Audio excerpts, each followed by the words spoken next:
We're going to go over now how to take a laptop apart. Now, I've taken apart many laptops, and though they differ from model to model, they seem to follow a general theme, and I'm going to go through my procedure for what I believe is the most efficient way to get the laptops apart.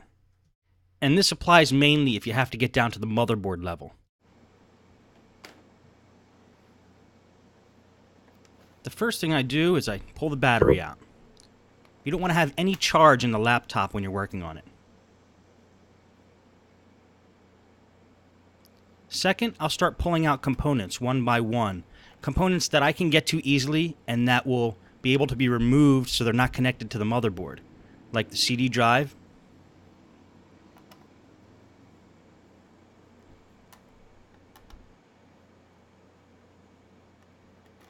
And here I'm getting to the RAM. There's one stick in there. You just grab the two ends of the RAM holder and it'll pop up. Sometimes you have to use a device to get in there if it's too tight. And you pull the stick of RAM out. Then you have a wireless card. And wireless cards have that antenna. It's usually a black, gray, or white cord. It just pops right off. And again, the wireless card comes out just like the RAM does. Now we're going to get the hard drive out. And this laptop actually already has the hard drive taken out, but we'll take the cover off. Now what I really want to do is get the screen off, because the screen's going to be in the way. I want to remove it from the equation. To get to the screen in most laptops, you have to take this cover off, and that gives you access to both the keyboard and the screen. I call it the hinge cover plate because it covers the hinges. And the way to get that off is usually to just pry it off, unless it's held in by screws, and that's why I turn the computer over.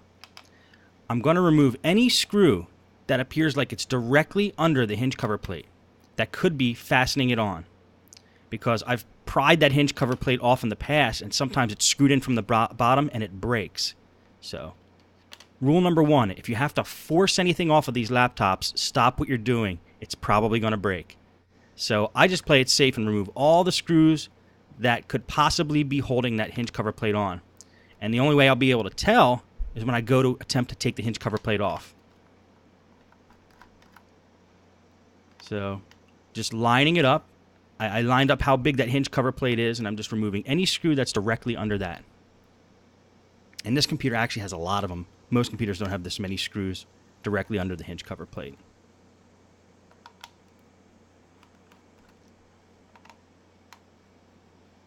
And that looks like all of them that could possibly be holding it in.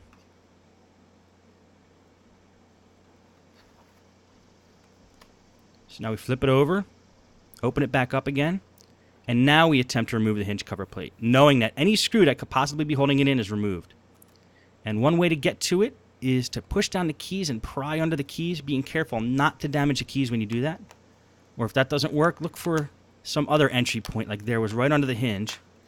And then what you have to do is kind of jiggle it, and it'll pop off. Now we have access to the keyboard, and it's going to take the 4 screws off that are holding the keyboard on.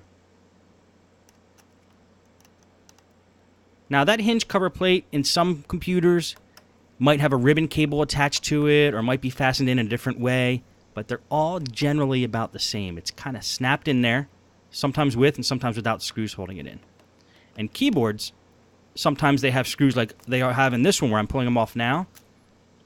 And they always are attached by a wide ribbon cable that you just grab by both ends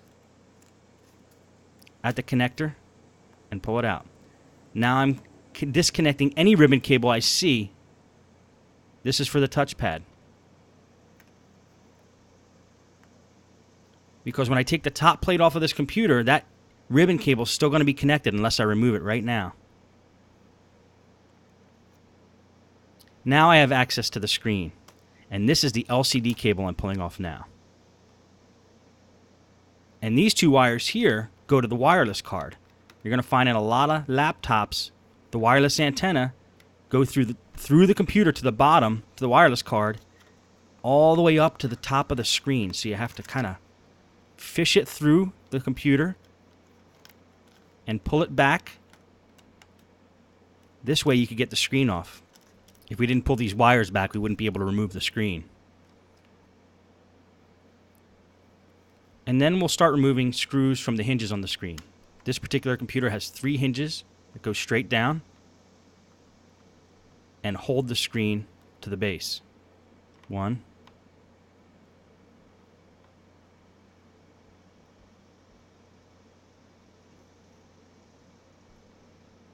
And they're on pretty tight, which is a good thing. You want these screws to be tight on a computer because these are the ones that are holding the screen on. You don't want the screen to be flapping around. And then we'll pull the screws out of the other side. Now, if you'll notice what I'm doing with the screws after I'm taking them out of the computer, I'm putting them loosely in certain piles so I remember where they go.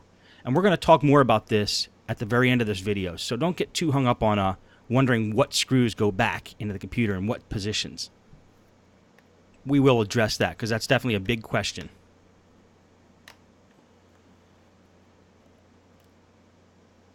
Now the screen should come right up after we pull out this last screw.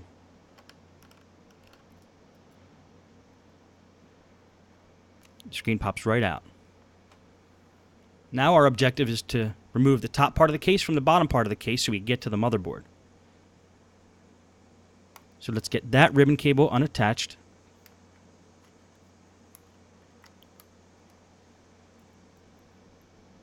And this computer has a little circuit board here that needs to be removed, which we'll do now. Not all computers have this circuit board. This was where the power buttons are. I'm just going to take a screwdriver and just pop up the side a little bit and the whole plate should come right out. There we go. Now we're going to start removing screws from the top plate.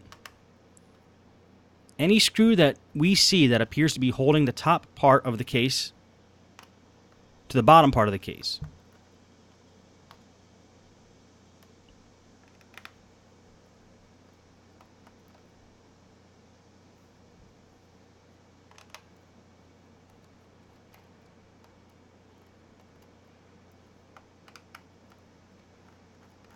And we're going to do our best to find every one.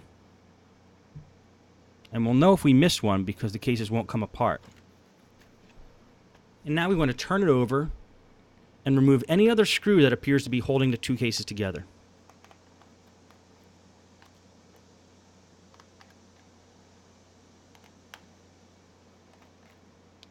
Now, generally, in most computers, most of these case screws are going to be about the same size, so you might be able to keep them all in the same pile.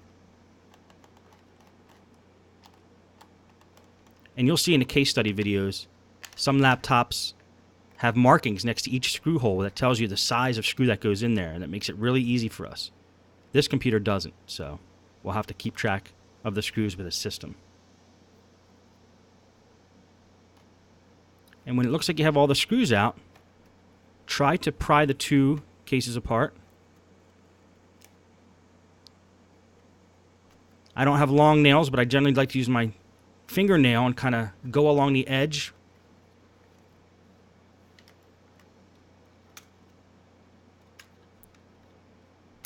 And just find some entry point where there's already a little bit of an opening there, a gap that you can get your nail in and kind of bring it all around and try to get these 2 cases apart.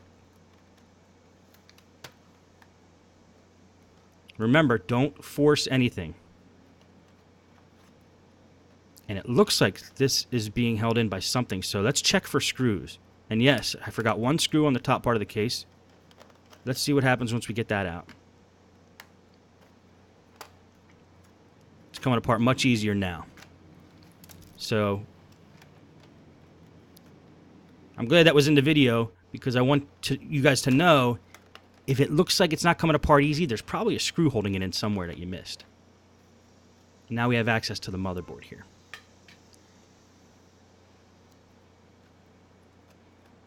Let's put that off to the side.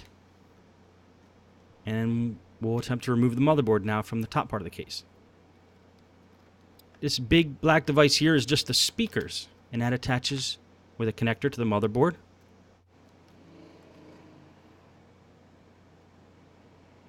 Now, certain screws on the motherboard are labeled, and that's what I'm pointing to now. They have letters next to them. Usually there's white arrows, or there could be letters like on this computer, that's basically telling you what screws you need to remove to get the motherboard off. The motherboard has many screws if you look at it from the top, but you only need to take a few of them off to get the motherboard off. And it's usually marked on the motherboard by white arrows. In this case, it was marked with the letter PA.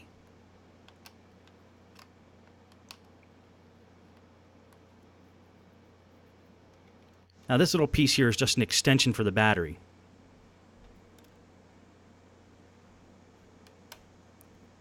Now we're going to remove all the screws on the motherboard marked with PA.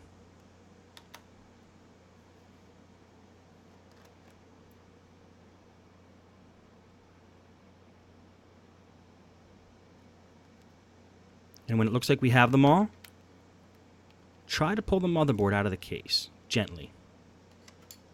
And you'll start to feel where the pressure is coming from if there's any other screws holding it in. And what this is here is the processor and heatsink and CPU fan. It usually all comes off in one big device and snaps onto the motherboard with a cable there.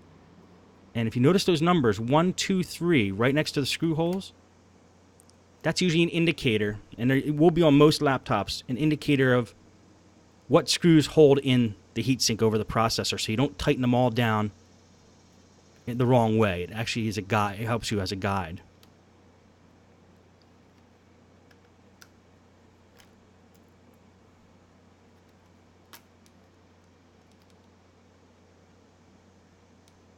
And again, once you think you have all the screws, just slowly pull up the motherboard, and you'll start to feel it if you missed one. And this should be the last one there. And just kind of jiggle it until it starts to come loose.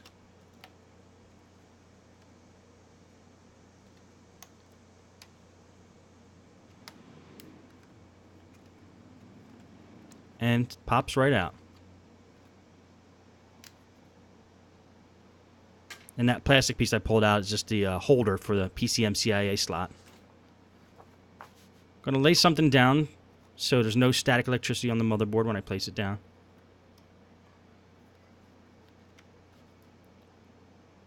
That's just an adapter that I pulled off there for the power jack. And let's clean it while we have it out. I always take the opportunity to clean the pieces when I get them out. And I use the paintbrushes for this. You're not going to have too many chances with these laptops where you're going to get down to motherboard level, so take advantage of it while you can and make sure you get it all clean.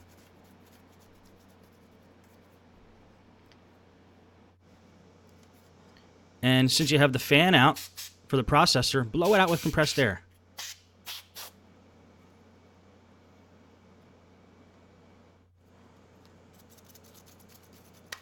Now let's take the bottom part of the case and clean that off as well.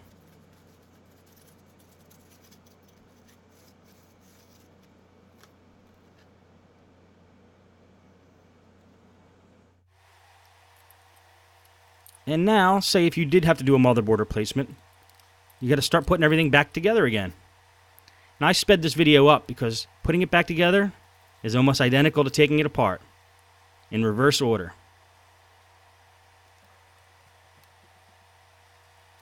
Put that power adapter back on.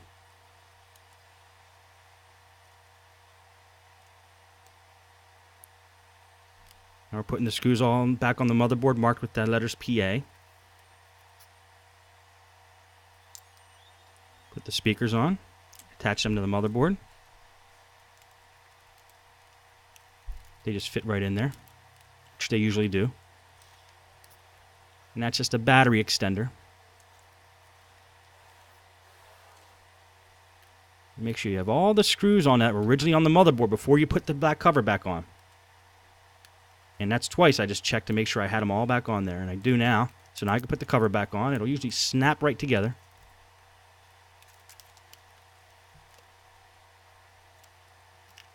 And now start putting the screws back in.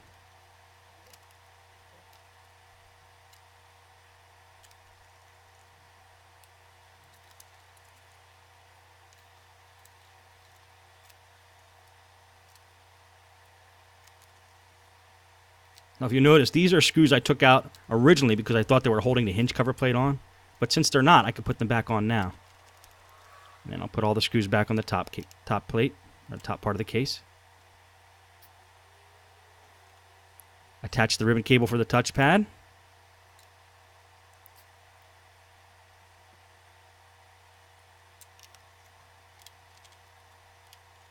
Looks like I put the wrong side screw in there, so I'm going to take a couple out and put them all back in.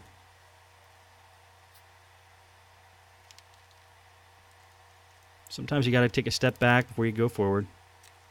Happens to the best of them. Now put the rest of the screws in. Put that circuit board back in that has the power buttons on it, and make sure you attach the ribbon cables. Always attach your ribbon cables when you're putting things back, otherwise you have to take the whole laptop apart again. It's something that you just have to remember to do. You might get the whole thing back together and then realize the keyboard's not working because you forgot to attach the cable back to the motherboard. And we're just putting the screen on now. Now what I'm going to do, if you watch, is take a bigger screwdriver when I'm done tightening these up, because I want a little extra torque on these screws, because I don't want the screen to be flapping around. I want those screws to hold. So I just take a little bigger screwdriver and put a little extra torque into them before I put everything back. Attach the LCD cable, and now we're going to feed the wireless antenna back through the computer the same way it came out. We're going to close it up. Pull the wires through. Might as well throw the wireless card in now just to get those antenna out of the way. And they snap right back on to the little connectors there. Nothing magical about those connectors. They're very easy. Just put the RAM in.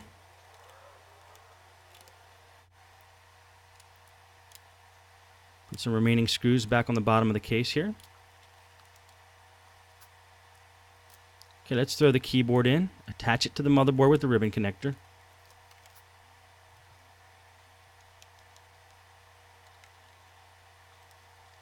Attach the 4 screws to hold it on. Put the hinge cover plate back on. CD drive back in. Battery in. Hard drive cover back on. And that is pretty much how you do it. Most laptops are going to follow that pattern. And that's how I do it. Now, how do you keep track of the screws you get out of a computer? This is a big question. A lot of people are afraid about doing this when they start working on laptops. The method I used to do when I started out is I create a pattern right next to the laptop. A pattern identical to the pattern in which the screws are coming out. So if one screw is to the left of another screw, I place it on the table left of that screw. And I sped the tape up here. You'll notice that a pattern starts to form of the bottom of the case.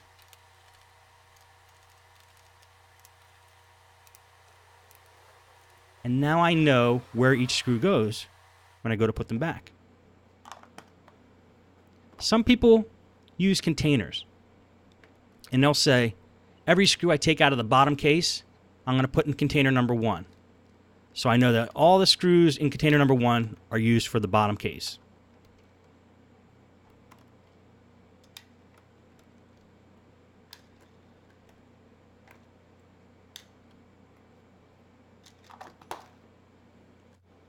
And then I'll get a second container. And this will be for maybe screws on the top part of the case, or screws holding the keyboard or the screen on. And then when you're down to motherboard level, there's more screws.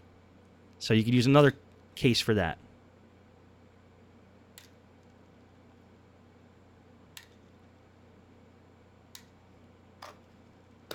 And that's one way to track what screws go where. I've seen people take plastic bags and lay them down in layers. Anything on the bottom layer goes into that bag. Keyboard layer goes in that bag. The top layer goes in that bag. The motherboard layer goes in that bag. And they layer them on top of each other so they know the order in which they go back. And I've had one listener tell me he creates a diagram of the actual laptop and draws the screw holes in the diagram. And then when he takes each screw out, he just puts it in the picture of the screw hole that he drew, which I think is a pretty clever idea. And same with the motherboard.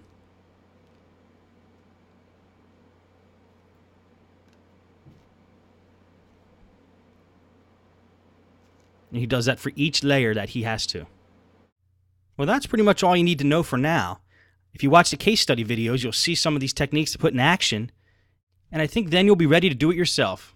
Good luck.